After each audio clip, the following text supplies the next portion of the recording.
We live in a world that never sleeps, yet we have never been more exhausted. Consider this: you are walking through a bustling city center. Thousands of people pass you by. You see eyes, silhouettes, shadows. But you feel like a ghost in a machine. This is the great paradox of our time. We are hyper-connected, yet fundamentally isolated. Why is this happening? Because we have replaced community with convenience. We have traded the messy, unpredictable nature of real human connection for the sterile comfort of a digital feed. Science tells us that our brains haven't changed in 10,000 years. We are wired for the tribe. We are wired for eye contact, for shared meals, for the physical presence of others. But our architecture, both our city streets and our software algorithms, is designed to keep us apart. It's not just about being alone. It's about the feeling of being invisible in a crowd of millions. Think about your daily routine. How often do you interact with a screen compared to a human being? We have built a society where we can order food, work, and entertain ourselves without ever looking someone in the eye. We have optimized our lives for efficiency. But in doing so, we have accidentally deleted the very thing that keeps us human: shared experience. The tragedy of the modern era isn't that we don't have people around us. It's that we have forgotten how to reach out across the digital divide. Consider the feedback loop of our digital lives. Every notification, every buzz, every screen flicker is a tiny, calculated intrusion designed to capture your attention. We are not just using tools, we are being conditioned by them. We spend hours curating our online personas, selecting the perfect angle, the perfect moment. But the more we build these digital glass walls, the less we allow others to see our true, messy, and vulnerable selves. We are essentially living in a high-tech panopticon. We are always being watched, yet we are rarely truly seen. This detachment isn't a glitch. It is the fundamental feature of the architecture we have built for ourselves. The screen has become a mirror that only reflects what we want to believe about our lives, while the reality behind it, the boredom, the anxiety, the quiet desperation, is systematically hidden from view. Today, we are going to deconstruct this architecture. We will look at why the digital mask we wear is slowly consuming our authentic selves, how our very biology is rebelling against this state of social starvation, and how we can finally start to break the cycle. It is time to look beneath the surface. It is time to understand the price we are paying for our connectivity. Now, let's dig deeper into the biology of isolation. Loneliness is not merely a feeling of sadness, it is a biological warning signal, hardwired into your nervous system. In the ancient world, being alone meant certain death. You were vulnerable, unprotected, and outside the safety of the tribe. Your brain evolved to interpret social isolation as a threat, triggering the release of cortisol, the stress hormone. This kept our ancestors in a state of high alert, pushing them to seek reconnection. But in our modern world, this alarm system has gone haywire. Because we have replaced physical belonging with digital distractions, the alarm never turns off. We are living in a state of chronic, low-level social starvation. This isn't just in your head, it is impacting your sleep quality, your decision-making, and even your immune system. We have built a world that satisfies every biological need: food, shelter, information, except for the one that keeps us sane, the sense of belonging. Look at how we design our cities and our daily lives. We have our homes, our workplaces, and then, essentially, nothing in between. We have lost what sociologists call third places: the cafes, the parks, the community hubs where people gather without an agenda or a digital device. Everything now is a transaction. We go to a coffee shop to work, not to talk. We go to the gym to isolate ourselves behind noise-canceling headphones. We have optimized our environments for efficiency. But in doing so, we have destroyed them for intimacy. When we remove the friction of social interaction, the awkward small talk, the unexpected encounters, the shared silence, we also remove the magic of human connection. We have engineered convenience at the expense of our soul. So, how do we dismantle this? The architecture of loneliness is something we built together, and it is something we can dismantle, one real conversation at a time. It starts by acknowledging the uncomfortable. It starts by putting the phone down when you are standing in line, or when you are sitting in a park. Seek out the friction of face-to-face interaction. Allow yourself to be seen, even when you aren't highlight reel ready. Vulnerability is the bridge that spans the digital divide. The cure isn't in your feed, and it isn't in the next notification that lights up your pocket. It's in the messy, inconvenient, beautiful reality of being human. Look up. Look at someone, not at a screen. Start a conversation with a stranger. Show up for your friends without a plan. Because the only way to escape the architecture of loneliness is to start building a bridge, right here, right now, with the person standing in front of you. The world beneath the surface is waiting for you to re-enter it.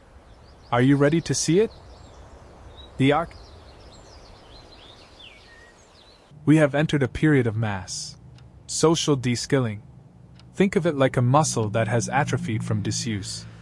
Because we constantly outsource our social interactions to interfaces, apps, portals, and AI-driven platforms, we are losing the biological ability to handle the friction of real-world communication. The more we lean into the digital buffer, the more intimidated we become by the messy, unpredictable nature of face-to-face interaction.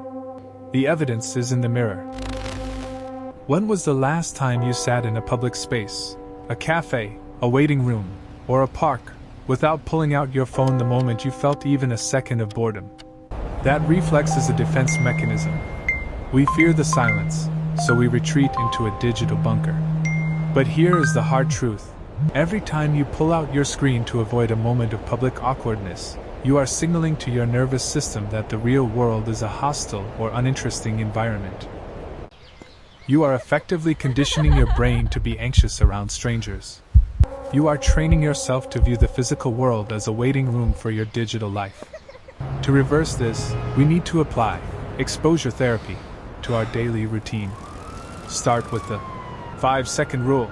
In public spaces, when you are standing in line at a grocery store or waiting for a train, force yourself to stay in the moment for 5 seconds before touching your device. Observe the people around you.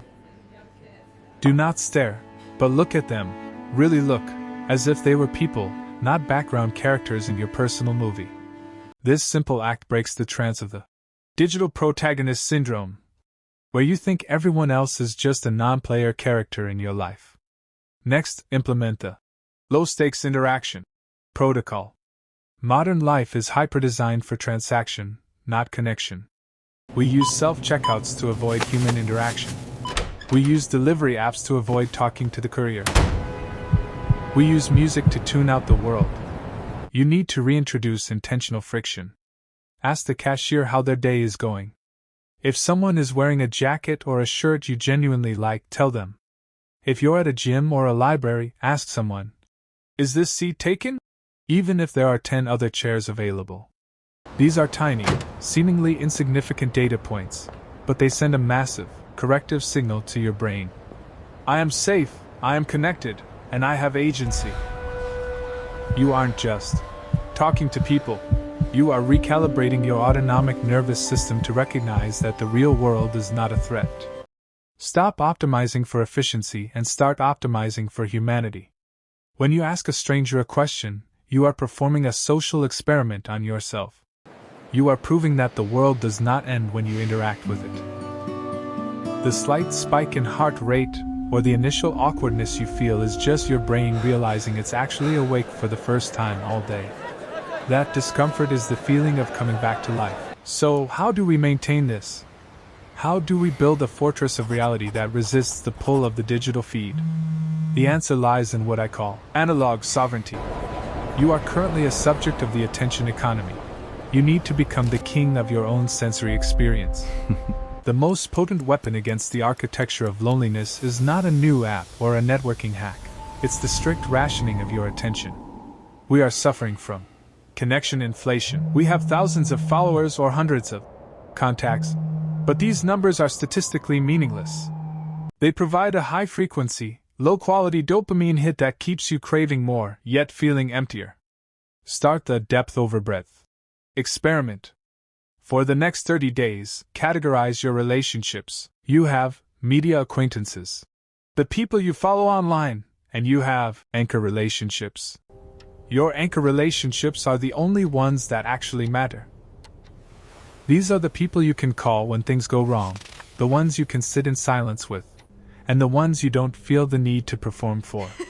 Most people have neglected these bonds because they've been too busy managing their public-facing digital image.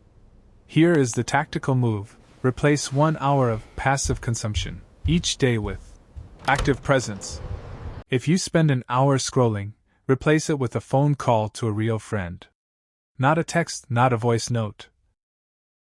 A live, synchronous voice call. Why? Because the human nervous system is tuned to resonance. When you hear the fluctuations in someone's voice, your brain releases oxytocin. It is a biological lock and key mechanism that an emoji can never replicate. Furthermore, create no-tech zones in your physical space. Designate your dining table or your bedroom as a sacred space where the phone is physically banned. If your devices aren't present, your brain is forced to engage with the person sitting across from you. We have become experts at phubbing, snubbing people in favor of our phones. It is a subtle form of violence that destroys trust. By reclaiming these spaces, you aren't just being polite. You are asserting that the person in front of you is more important than the algorithm. The architecture of loneliness isn't inevitable. It's a choice we make every time we choose a screen over a human. Stop being a passive participant in your own isolation. Build your life around the things that can't be digitized. Look into someone's eyes, listen without the urge to interrupt, and show up without a digital mask. The world is waiting for you to plug back into reality. The connection you are looking for isn't hidden behind a screen.